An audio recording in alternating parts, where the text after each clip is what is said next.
Karena gerejanya kebaktiannya bunyi musiknya gini.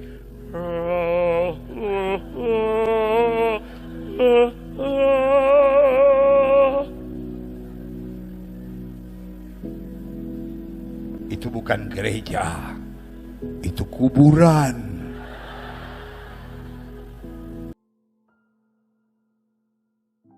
Banyak orang yang ada di reform. Oke, jangan kira hatinya di reform. Hatinya lebih tertarik kepada ajaran yang aneh-aneh. Lalu ke reform, dia kira, oh kalau ke reform tuh sepi. Lagunya kayak pemakaman gitu kan. Ingat, semua lagu yang paling menyentuh hati sebetulnya lagu pemakaman. Lagu yang hura-hura hanya senang sebentar, tapi lagu yang dinyanyikan di pemakaman, itu lagu yang sungguh-sungguh menggetarkan setiap hati. Lalu, kalau di gereja reform semuanya lagu pemakaman gitu kan. Kenapa? Karena kurang semangat. Semangat tidak ditentukan oleh irama beatnya. Kalau hati saya sedang patah hati, musik disco pun kuanggap tidak seru, betul nggak? Tapi kalau hatiku lagi seneng, musik yang fals pun enak, saudara. Orang kalau cinta lagi diterima, di sebelah ada orang nyanyi fals, dia menikmati, saudara. Kenapa? Hatinya senang. Waktu kita hadiri satu kebaktian, kita mau menyenangkan apa? Menyenangkan kupingkah? Menyenangkan hati yang sudah terbiasakah? Oh, saya sudah biasa.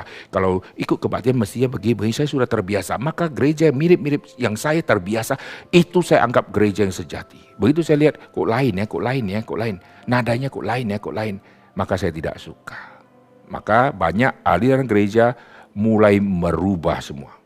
Sampai hari ini, tidak ada yang lolos. Dan reform masih bertahan. Dulu saya dari kecil, saya di Sumatera Utara, tidak pernah saya lihat orang metodis nyanyi angkat tangan. Maka sejak saya lulus SMA, kalau calling suruh saya angkat tangan, ini kayak 200 ton.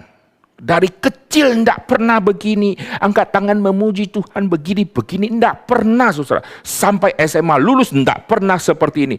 Begitu sampai ke Jakarta lihat kebaktian gini-gini angkat tangan. Untuk angkat tangan itu kayak malunya luar biasa. Kok aneh nih, ini sesuatu yang tidak terbiasa.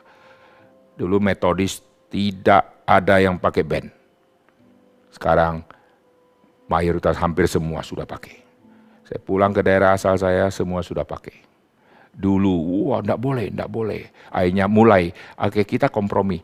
Untuk yang kebaktian pagi, yang orang-orang tua kita pakai him. Yang sore anak muda, kita pakai yang agak bebas. Maka yang pagi kayak orang yang sedang menuju kuburan. Pujihu menyelamatkanku.